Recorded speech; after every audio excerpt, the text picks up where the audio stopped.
की नायब सदर जेडी वेंस तकरीब से खिताब कर रहे हैं. And what look, honestly, after 49 years, there's a lot of course, mistrust between Iran and the United States of America. You're not going to solve that problem overnight. But yeah, I think the people we're sitting across from wanted to make a deal. And I know the President of the United States told us to go out there and negotiate in good faith. That's what we did. That's what we're going to keep on doing. So you never know, though. Yeah. Right? I mean, I've sat across from United States senators that I thought I agreed with, and, you know, you don't know with those people, right? I won't say who. You can guess. But I feel very good about where we are. Right. All right, so this is the last one from me. Now, a lot of people make a big deal about illegal immigration, and we should. It's terrible, right? And this administration has made historic progress on that issue. I think you don't get enough credit for it, and the problem with immigration, illegal immigration, is once it's not a problem anymore, our memories are about 6 days long, and we move on to the next thing. But what about legal immigration? Sure. And reforming it, correcting it, addressing abuses? Because I look around here and I see a bunch of American students that want jobs, that want homes, that want a space in this country, and I think reforming legal is so critical. Maybe talk about some of the reforms that this administration has done specifically on the legal front. So this is exactly right.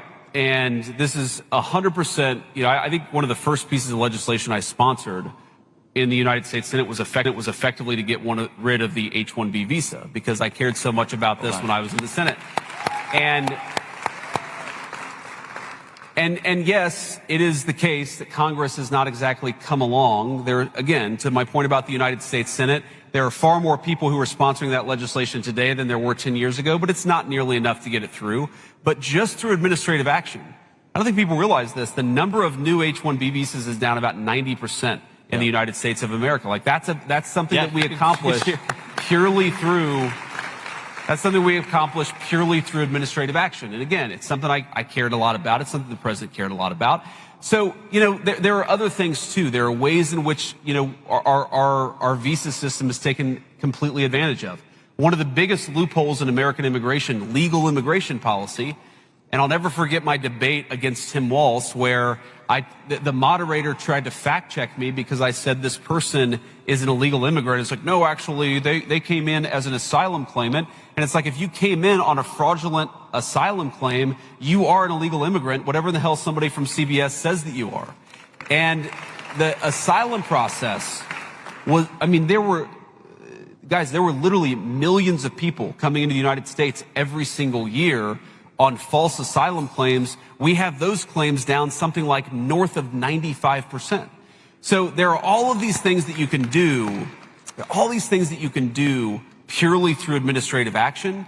But for us to really make this stick, I mean, look, as much as I don't want this to happen, eventually, hopefully 20 years from now, you're going to have a Democratic president who tries to undo everything that we've done on immigration. That's why we need Congress to codify this stuff.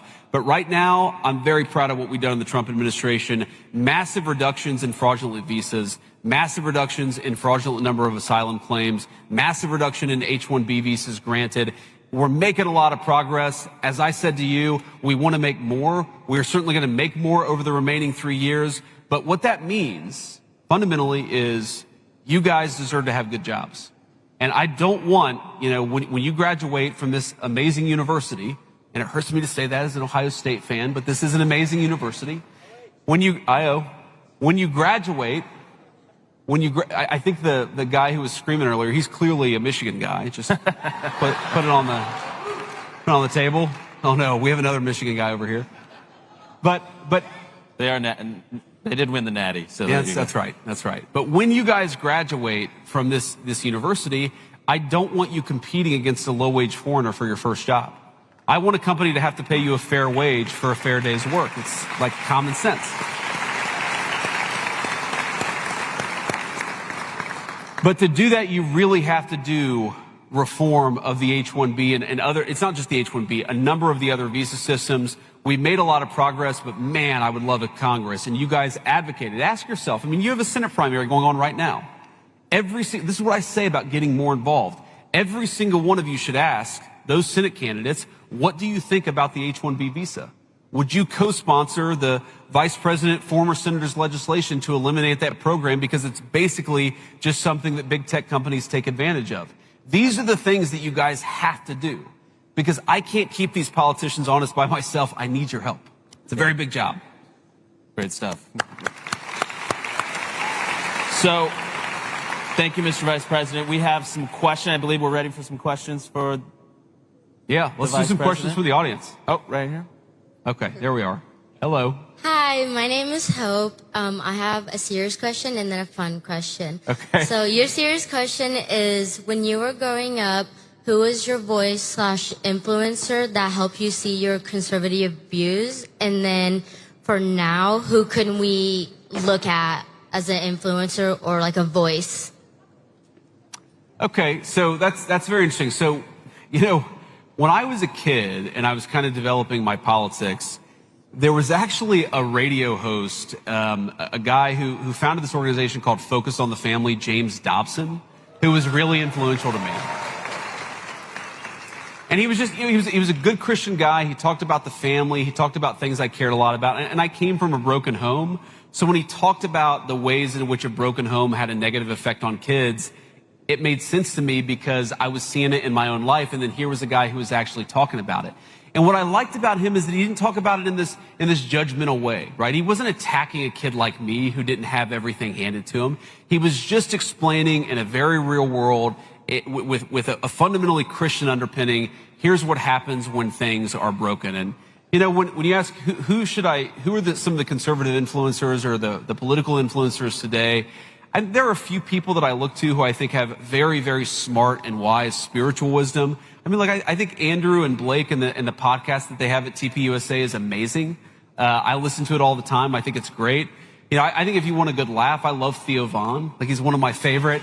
I think he's just incredible. And he's got one of these senses of humor where, like, 30% of the time it goes completely over my head, and 70% of the time he's the funniest person imaginable. But I think Theo has a good heart, and that's one of the reasons why I really like listening to his show. And then just in terms of, like, you know, pure politics, of course you should be listening to the Vice President of these United States. Thank you. And then my fun question is, if you could have a free day with 0 responsibilities, what would your day look like? Oh, that's a good question. And honestly, I would add not just 0 responsibilities, but total anonymity. Because the thing that I love this job. It's very cool. I'm very honored to have it. But what I really want to do, honestly, is take Usha and the 3 kids and just walk to a local cafe, eat a ton of pancakes, and then take the kids to the zoo without anybody knowing who the hell I am. That's what I would do if I had a day. Awesome. Thank you. Very nice question.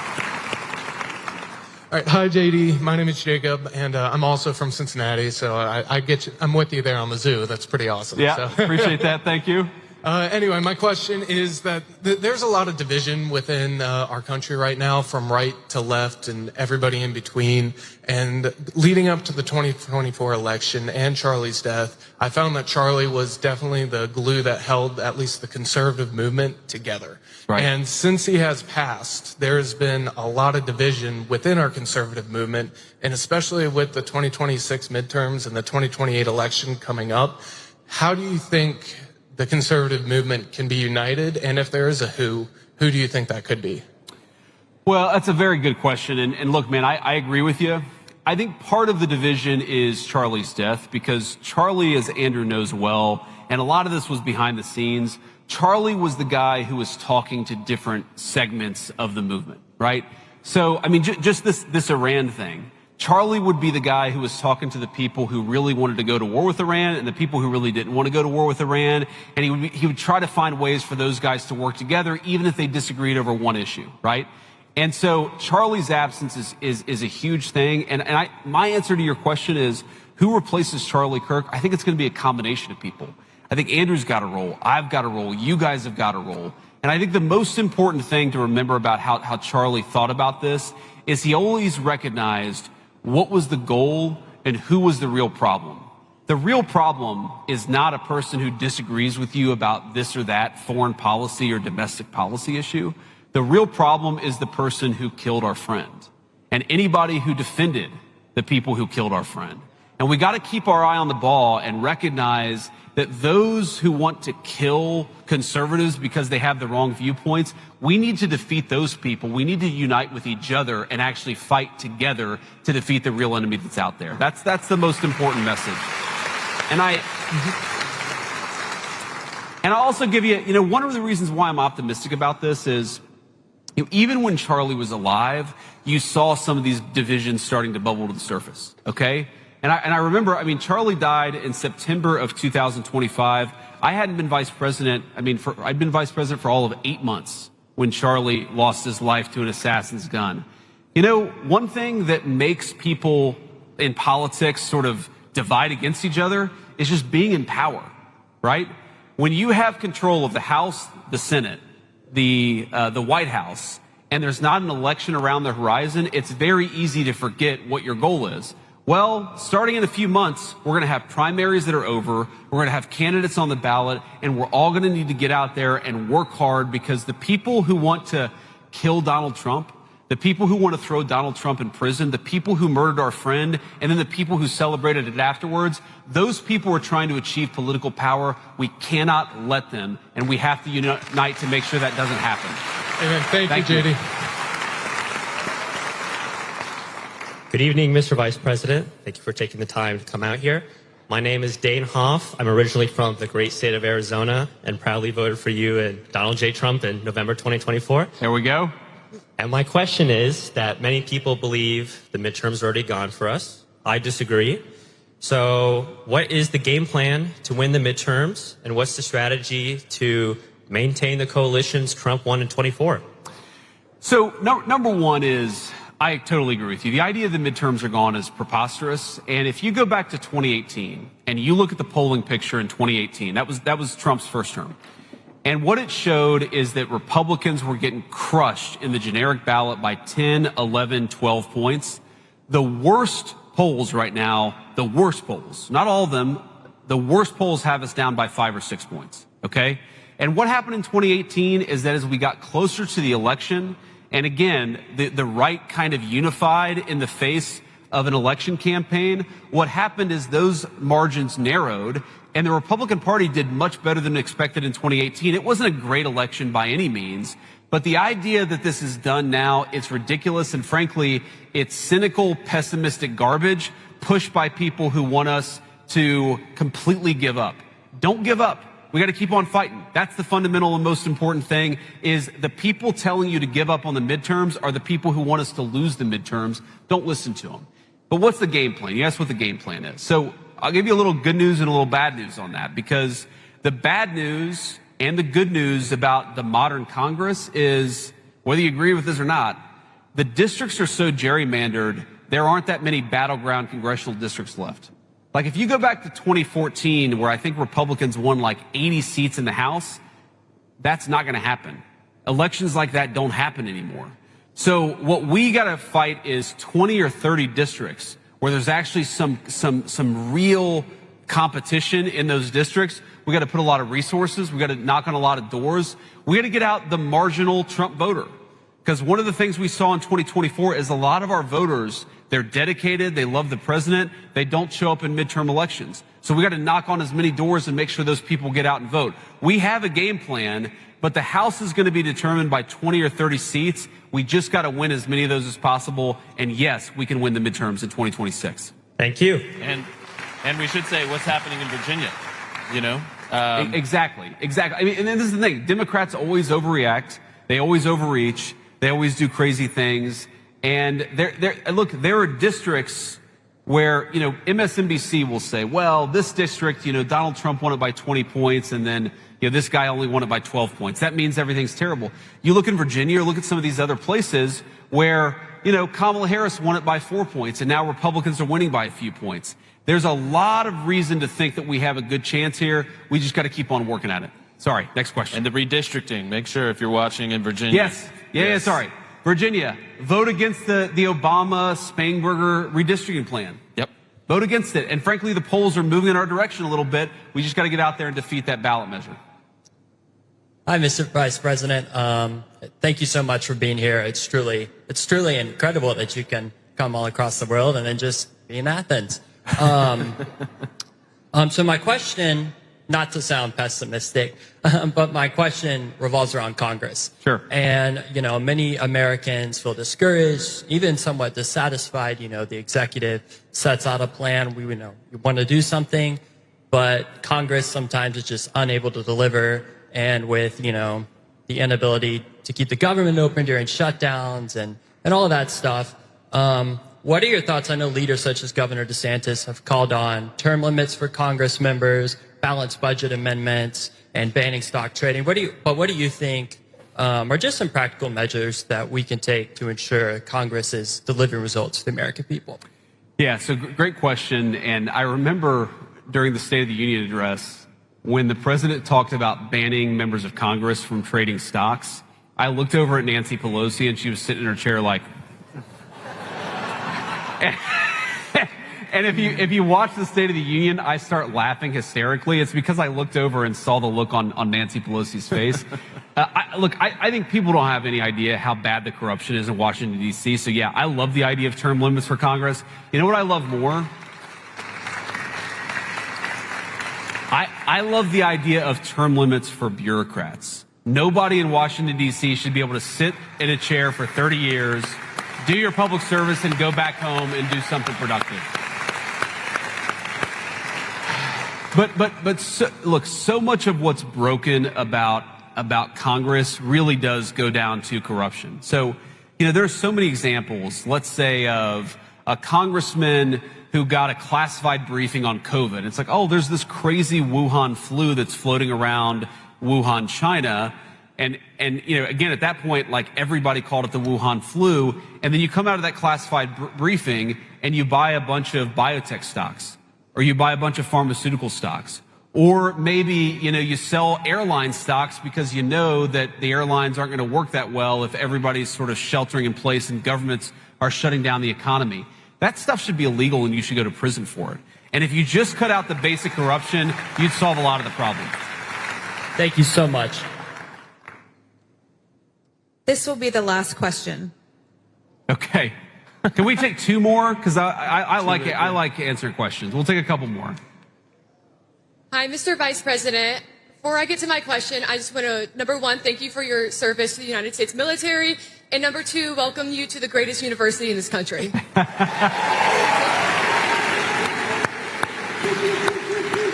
Thank you. My question is, as somebody whose parents adopted 3 children from the foster care system and coming from a broken household yourself, we have seen different sides of a somewhat similar narrative. How would you respond to somebody who says that the only way to succeed in this country is to come from a generationally wealthy family? That's a good question. Wow, I didn't expect that one. Well, first of all, it's just not true. And I think that one of the things that, a very powerful thing that somebody told me, is that, disadvantage and unfairness, it is true. Not everybody started at the exact same place. Some people were dealt a much worse hand than others. But what somebody, again, this person gave me a very good piece of advice and said, no matter what hand you were dealt, you have the responsibility to play it as well as you can. And I think that, for me at least, there was something empowering for me about recognizing that, yeah, my life wasn't as easy as most other kids. Like, I wasn't born with money. I wasn't born with parents who had connections, but I still had a responsibility to God. I had a responsibility to myself to play that hand as well as I possibly could. And that was very empowering to me. So I think first the message is, look at the stories. Look at Clarence Thomas. Look at all the people in the United States who have come from very humble beginnings and achieved great things. You can believe, as I do, that we have to do a lot better job by the young people of this country, while at the same time knowing that you are the master of your own destiny. Never give up on yourself, and never believe that you're a victim of circumstances, because when you believe that, you will be a victim of circumstances. Thank you so much, and go Dogs. She's trolling you with that. I know. Hi, Mr. Vice President. Hello. My name is Esther. This is so cool. So So I know, like, the whole H-1B thing you talked about, but I am also a daughter of a legal immigrant who came here on an H-1B visa. Sure. So my mom and my dad, we've been here for over 10 years. I was born here, well, more than over 10 years. I'm 20 years old. Sorry, I'm a little nervous. That's okay. Take your time. But, like, for people who have been here on H-1B visas, it's been really hard, like, getting the green card based on everything with quotas and everything. Like, my family, we're from India. The quotas are so bad, and they're still open, and they're taking the money. How do we fix the immigration system for people who have been waiting for the green cards for so long? And they're not getting it in time, because a lot of people don't know it, during the Biden administration, to get a green card, it would have taken my family 150 years to get a green card. Sure. So how is the Trump administration, like, trying to fix that for people who have been here, are paying taxes and doing a lot of stuff that citizens do, but they can't do a lot of things that citizens do? Like, we're also looking for the American dream.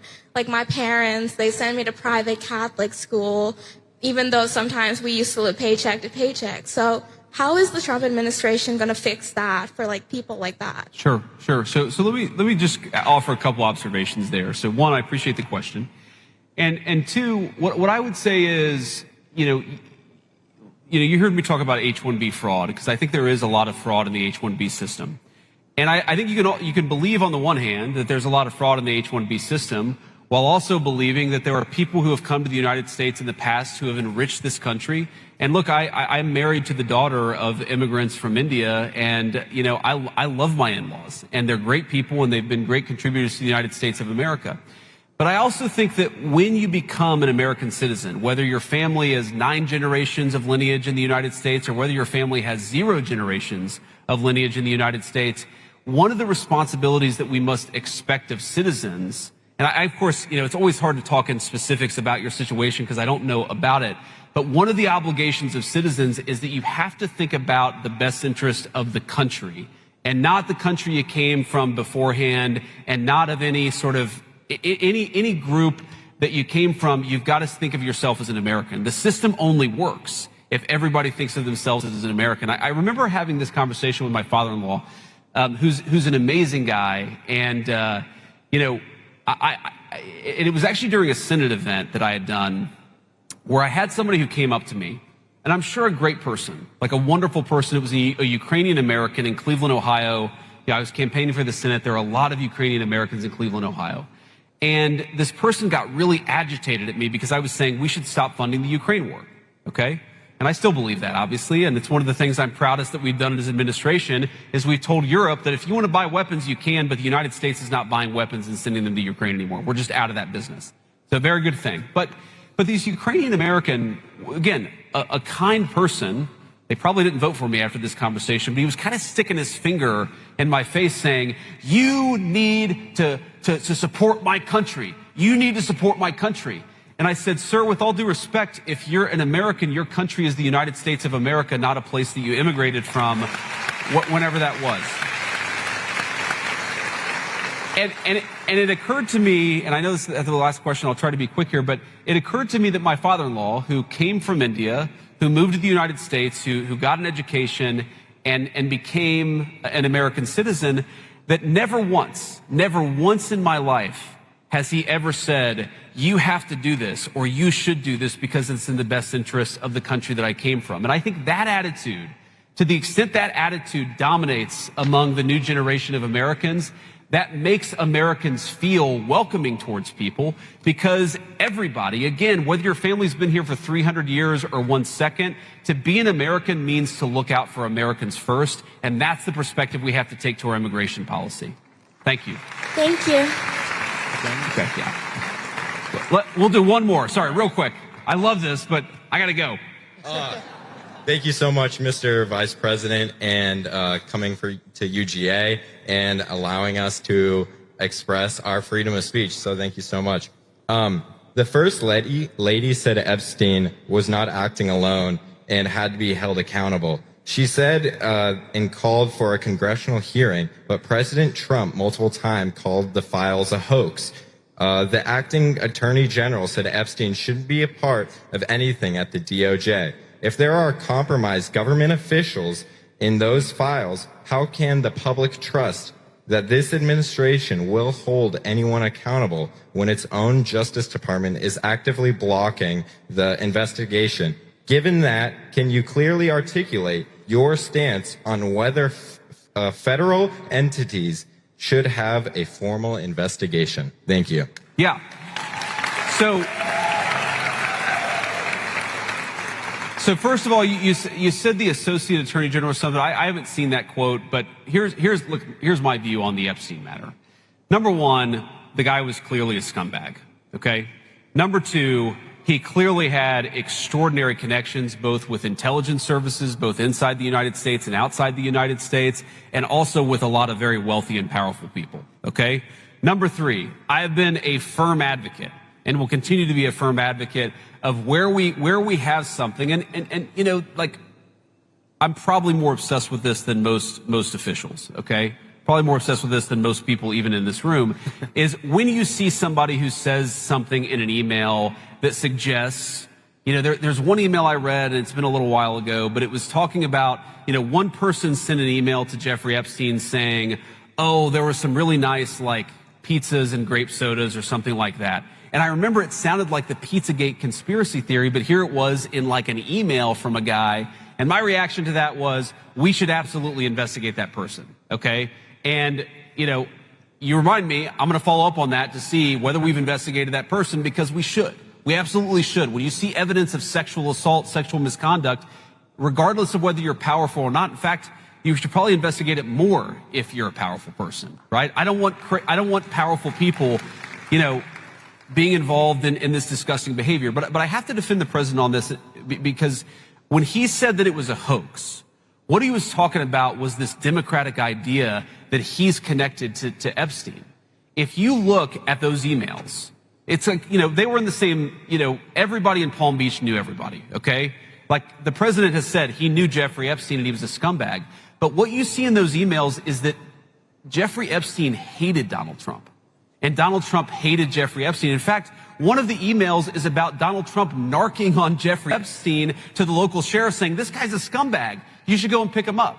So when Donald Trump says, when the president says this is a hoax, he's not saying it's a hoax that Epstein was the scumbag. He's not saying that it's a hoax that Epstein was connected to powerful people. He's saying this democratic idea that somehow he was Epstein's best friend, that is a hoax. And if you look at the emails, it's obvious that Jeffrey Epstein hated Donald J. Trump. And by the way, one of the best signs for whether you're a good person or not, for whether you're a decent human being, is if the worst people in the world hate your guts. The fact that Jeffrey Epstein hates Donald J. Trump is a pretty good thing for Donald J. Trump. Yeah, well, and I will say, by the way, just so you know, the DOJ, just before we got on stage, I guess I saw the news, has unredacted fully the 6 million documents, made it available to your congressmen and women. So put pressure on them to go give you a report of what they find. Mr. Awesome. Vice President, thank you so much. Man. Thank you, guys. Appreciate you.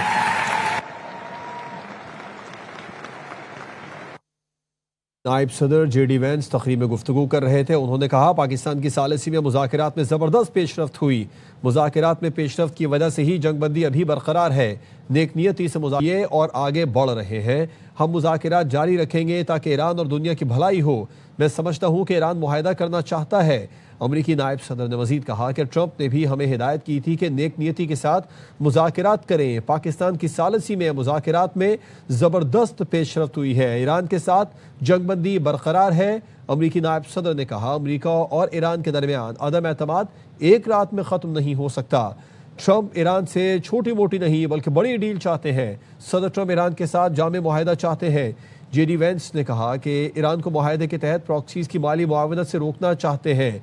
हम मुज़ाकरात से यकीनी बना रहे हैं कि Iran एटमी हथियार न बनाए।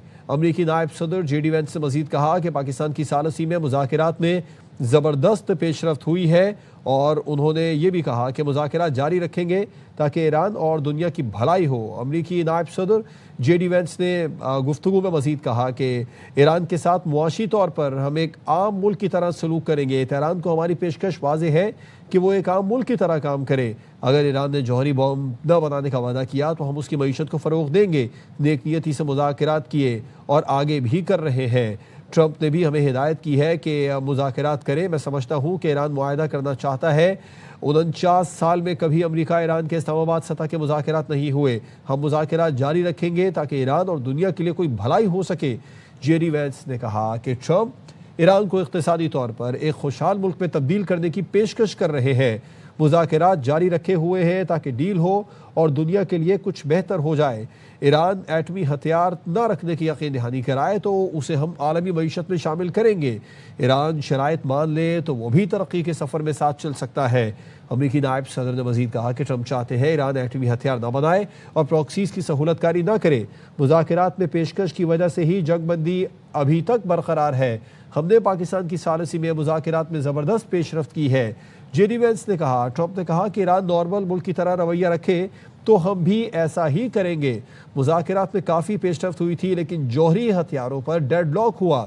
ٹرمپ نے کہا کہ مذاکرات میں کافی پیش رفت ہوئی ہے اور ہم ایران کے ساتھ کوئی چھوٹی موٹی ڈیل نہیں چاہتے ہیں، بڑی ڈیل چاہتے ہیں۔ انہوں نے یہ بھی کہا کہ امریکی نوجوانوں کی اکثریت مشرق وسطیٰ سے متعلق پالیسیوں کو پسند نہیں کرتی۔ امریکی نوجوانوں کی اکثریت کیا چاہتی ہے اس کا ہمیں احساس ہے۔ مجھے صدر ٹرمپ نے ایران کے ساتھ مذاکرات کی ذمہ داری دی۔ صدر ٹرمپ ایک ایسا معاہدہ چاہتے ہیں جو ایران کو پراکسیز کی مالی معاونت سے روکے۔ امریکی نائب صدر جے ڈی وینس تقریب میں گفتگو کر رہے تھے۔ انہوں نے کہا کہ پاکستان کی ثالثی میں مذاکرات میں زبردست پیش رفت ہوئی۔ مذاکرات میں پیش رفت کی وجہ سے ہی جنگ بندی ابھی تک برقرار ہے۔ جے ڈی وینس نے کہا کہ نیک نیتی سے مذاکرات کیے اور آگے بڑھ رہے ہیں۔ ہم مذاکرات جاری رکھیں گے تاکہ ایران اور دنیا کی بھلائی ہو۔ میں سمجھتا ہوں کہ ایران معاہدہ کرنا چاہتا ہے۔ ٹرمپ نے بھی ہمیں یہ ہدایت کی کہ نیک نیتی کے ساتھ مذاکرات کریں۔ امریکی نائب صدر تقریب میں گفتگو کر رہے تھے۔ پاکستان میں جو پہلا راؤنڈ ہوا تھا مذاکرات کا، اس میں وہ امریکی وفد کے سربراہ بھی تھے اور انہوں نے یہ کہا کہ پاکستان میں ثالثی میں مذاکرات میں زبردست پیش رفت ہوئی ہے۔ ایران کے ساتھ جنگ بندی تاحال برقرار ہے۔ امریکہ اور ایران کے درمیان عدم اعتماد ایک رات میں ختم نہیں ہو سکتی ہے۔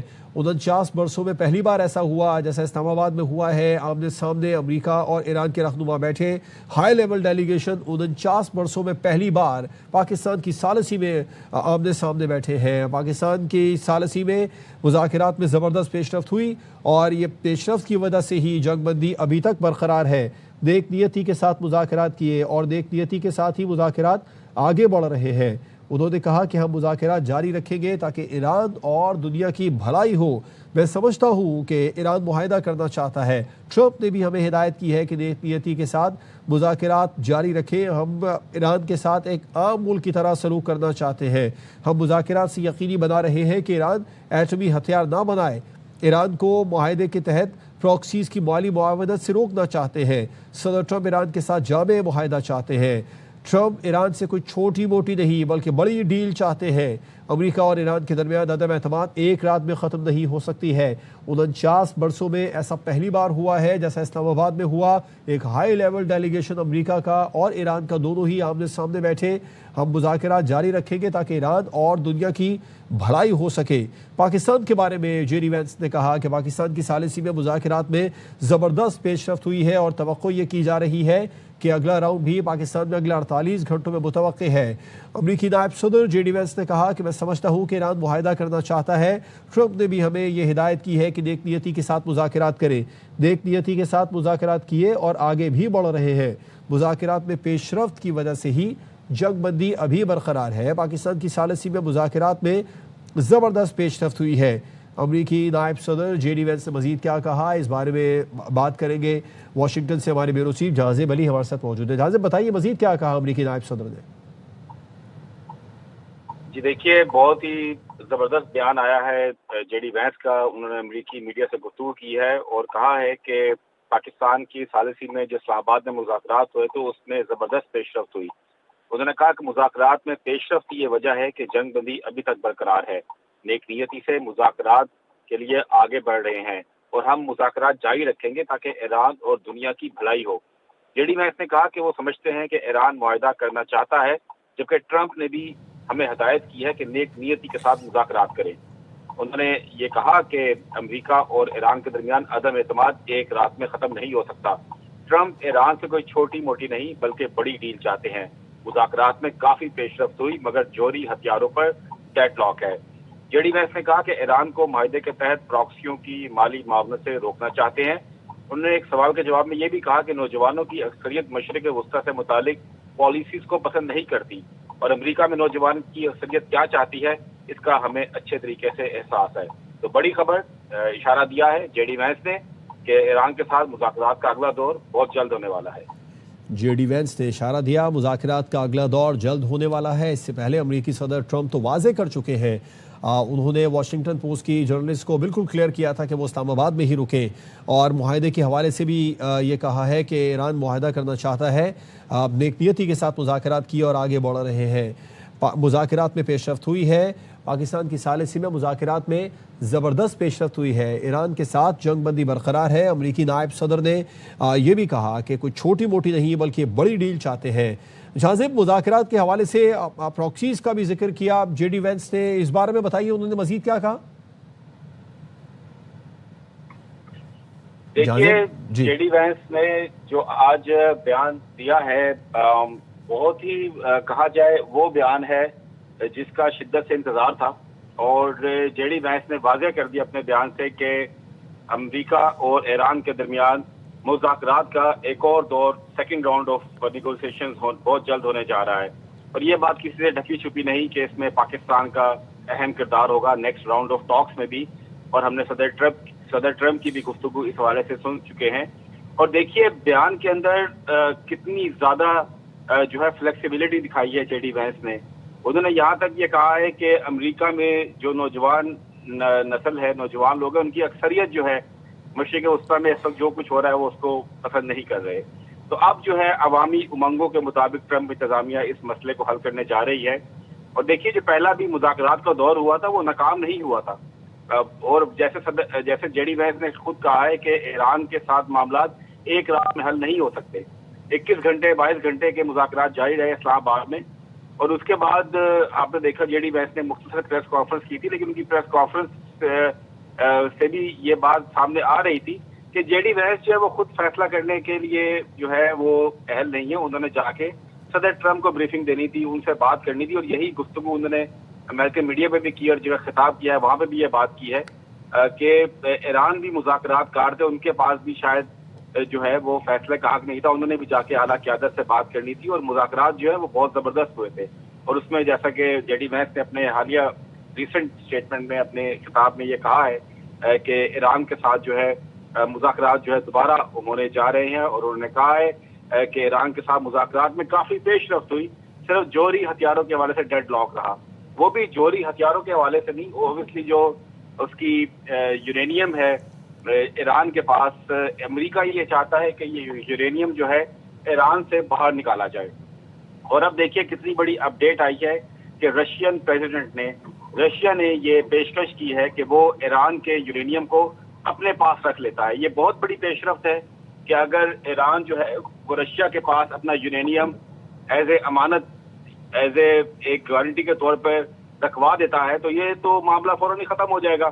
اور روس نے جو یہ اتنی بڑی آفر کی ہے، اوبویسلی صدر ٹرمپ کی سے بات چیت کرنے کے بعد انہوں نے اس طرح کی آفر کیا کہ کوئی بیچ کا راستہ نکل آئے، اور ممکنہ طور پر یہ ہو سکتا ہے کہ جو نیکسٹ راؤنڈ آف ٹاکس ہوگا یورینیم کے حوالے سے جو ہے ایران جو ایک سخت موقف ہے وہ اس میں ممکنہ طور پر اس سے تھوڑا سا جو ہے وہ پیچھے آ سکتا ہے، اور اس کی وجہ یہی ہے جیسا کہ آپ کو میں نے بتایا کہ رشیا نے جو ہے یہ آفر کی ہے کہ وہ ایران کے یورینیم کو اپنے پاس اپنے ملک میں رکھ سکتا ہے تاکہ جو ہے یہ ڈیل